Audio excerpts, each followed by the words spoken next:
Thermal power பிளான்டோடைய advantage disadvantage பார்க்கலாம். First advantage, initial cost is low as compared to nuclear power plant. So nuclear power பிளான்ட்டில் சேஃப்டிக்காக அதிகமாக initial cost போட்டு நமக்கு வந்து நியூக்ளியர் பவர் பிளான்ட்டை ரெடி பண்ணியிருப்பாங்க. ஸோ தெர்மல் பவர் பிளான்ட்டில் அந்த சேஃப்டி அதிகமாக தேவையில்லை. ஏன்னா நியூக்ளியர் பவர் பிளான்ட்டில் வந்து நமக்கு வந்து நியூக்ளியர் வேஸ்ட் அதிகமாக வெளியாகும். ஸோ அதனால் சேஃப்டி முக்கியனால அந்த மாதிரி பண்ணியிருப்பாங்க. Life of plant is more as compare to diesel power plant. So diesel power பிளான்ட்டோட லைஃப் பார்த்திங்கன்னா 15லேருந்து 20 வருஷம் அந்த மாதிரி தான் இருக்கும். ஆனால் தெர்மல் பவர் பிளான்ட்டில் லைஃப் வந்து 25லேருந்து 35 வரை இருக்குது. ஸோ ஏன்னா டீசல் பவர் பிளான்ட் பொறுத்தளவில் எல்லாமே ரொட்டேட்டிங் பார்ட்ஸாக தான் இருக்கும். இப்போ இன்ஜின் எடுத்துட்டிங்கன்னா அதில் எல்லாமே பிஸ்டன் கூட மூவ் ஆகிட்டு தான் இருக்கும். ஸோ வியர்லாம் அதிகமாகும். ஸோ அதனால் லைஃப் ஸ்பேன் வந்து டீசல் பவர் பிளான்ட் வந்து கம்மி தான். The unit capacity of thermal plant is more. So ஒரு பிளான்ட்னு எடுத்தாச்சுனாலே தெர்மல் பவர் பிளான்ட் எடுத்தாச்சுன்னா அதில் யூனிட்டாக தான் வந்து பிரித்து ஒர்க் நடக்கும். இப்போ ஒரு பிளான்னா அதில் வந்து ஒரு 4 யூனிட்டாக தான் இருக்கும். ஸோ வந்து இந்த ஒவ்வொரு யூனிட்லேயும் வந்து பார்த்திங்கன்னா வந்து யூனிட் கெப்பாசிட்டி இருக்கும், கரண்ட் ப்ரொடியூசிங் கெப்பாசிட்டி இருக்கும். ஸோ அது தெர்மல் பவர் பிளான்ட்டில் யூனிட் கெப்பாசிட்டி வந்து அதிகமாக இருக்கும். Located nearer to load center. So thermal power plant பொறுத்தளவில் வந்து லோட் சென்டருக்கு நியரில் வந்து வைக்கலாம். அதாவது லோட் சென்டர்னால் கரண்ட் டிரான்ஸ்மிஷன் லைன். ஸோ அதுக்கு நியராகவே வச்சுக்கலாம். இப்போ வந்து விண்டு மில் எடுத்திங்கன்னா அது வந்து காற்று எங்கே இருக்குதோ அங்கே தான் வைக்க முடியும். ஸோ அதே போல் ஹைட்ரோ எலக்ட்ரிக் பவர் பிளான்ட்னால் டேம் இருக்கிற இடத்துல மட்டும் தான் வைக்க முடியும். ஆனால் தெர்மல் பவர் பிளான்ட் பொறுத்தளவில் லோடு சென்டருக்கு நியரில் வந்து வச்சுக்கலாம். Transmission and distribution cost is low.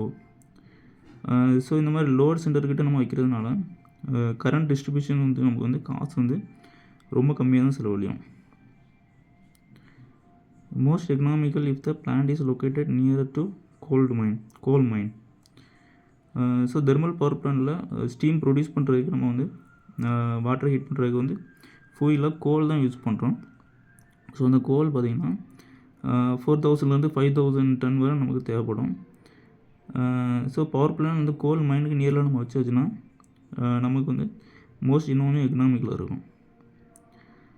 Repair and maintenance cost is low as compare to diesel power plant. First சொன்னது தான், டீசல் பவர் பிளான்ட் பொறுத்தளவில் இன்ஜினில் வந்து டியர் அண்ட் வியர் வந்து அதிகமாகும். ஏன்னா வந்து இன்டர்னல் பார்ட்ஸில் வந்து அது வந்து ரொட்டேட் ஆகிட்டே இருக்கும், அதாவது மூவ்மெண்ட் இருந்துகிட்டே இருக்கும். ஸோ அதை நம்ம பார்ட்ஸ் வந்து சர்வீஸ் பண்ணுறதுக்கு அடிக்கடி நம்ம வந்து மெயின்டெனன்ஸ் பண்ணிகிட்டே இருக்கணும். ஆனால் தெர்மல் பவர் பிளான்ட்டில் எல்லாமே ஸ்டாட்டிக் எக்யூப்மெண்ட்ஸ் சொல்லுவாங்க. அதாவது எக்னோமிஸாக இருந்தாலும் சரி, ஏர் பிரிகேட்டராக இருந்தாலும் சரி, எல்லாமே பார்த்திங்கன்னா வந்து ஸ்டாட்டிக் எக்யூப்மெண்ட், ரொட்டேட்டிங் ஆகாது. ஸோ அதனால டியர் அண்ட் வியர் கம்மியாக இருக்கும். அதனால் மெயின்டெனன்ஸ் பார்த்திங்கன்னா நமக்கு வந்து லெஸ்ஸாக தான் இருக்கும். இதில் best suitable for base load. So base லோட்னா என்னென்னா மினிமம் கரண்ட்டை வந்து நம்ம வந்து அவைலபிளாக கொடுத்துட்ருக்கிறது தான் வந்து பேஸ் லோட்.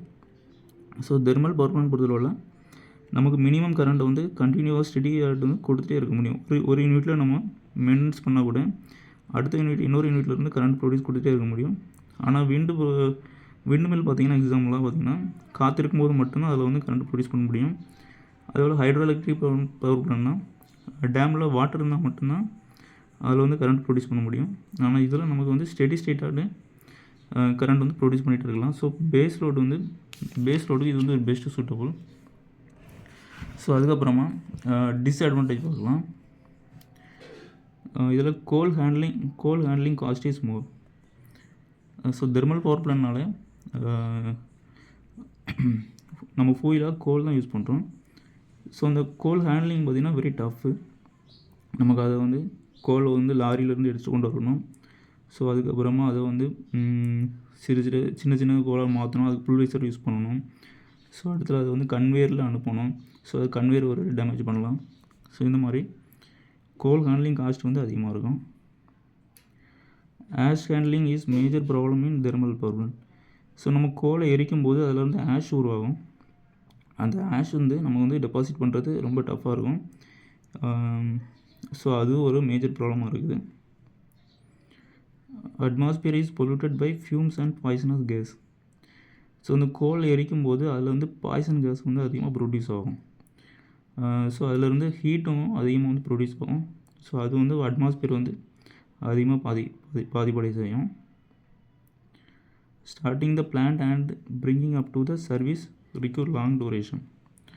ஸோ இப்போ தெர்மல் பவர் பிளான்ட் எடுத்தாலும் அதில் வந்து கண்டிப்பாக எக்யூப்மெண்ட் அதிகமாக இருக்குது, அதனால் மெயின்டெனன்ஸ் செஞ்சே ஆகணும். ஸோ அதனால் வருஷத்துக்கு 1 டைம் 1 மாதம் சொல்லி வந்து ஷட் டவுன் பண்ணுவாங்க, பிளான்ட்டை ஷட் டவுன் பண்ணுவாங்க. ஸோ அப்படி பண்ணும்போது மெயின்டெனன்ஸ்க்காக வந்து எல்லாமே பார்ட்ஸ் எல்லாம் சர்வீஸ் பண்ணுவாங்க. ஸோ அந்த டைம் முடியறதுக்கு பார்த்திங்கன்னா எப்படியும் 1 மாதத்துலேருந்து 40 நாள் ஆகும். ஸோ அது வரைக்கும் அந்த பிளான்ட் வந்து ரன்னே ஆகுது. ஸோ வந்து இது ஒரு மேஜர் டிஸ்அட்வான்டேஜாக இருக்குது. It require more space. Thermal power plant பொறுத்தளவில் வாட்டர் ஸ்டீம் பண்ணுறதுக்கு அதிகமாக எக்யூப்மெண்ட் தேவை. அதாவது ஏர் ப்ரீஹீட்டர், எக்னோமிசர், கண்டென்சர், இந்த மாதிரி எக்யூப்மெண்ட் வந்து நம்பர் ஆஃப் எக்யூப்மெண்ட் வந்து அதிகமாக இருக்குது. ஸோ வந்து இது மோர் ஸ்பேஸ், இடம் அதிகமாக தேவைப்படும். ஒரு 4லேருந்து 5 ஏக்கர் இடமா தேவைப்படும். It require large amount of cooling water. So டர்பினை ரன் பண்ணிவிட்டு வரக்கூடிய ஸ்டீமை நம்ம வாட்டரை சேஞ்ச் பண்ணி ஆகணும். அப்படி வாட்டரை சேஞ்ச் பண்ணுறதுக்கு கூலிங் வாட்டர் யூஸ் பண்ணுறோம். ஸோ அந்த கூலிங் வாட்டர் பார்த்திங்கன்னா அதிக அளவு தேவைப்படும். ஸோ இதுவும் ஒரு டிஸ்அட்வான்டேஜாக இருக்குது.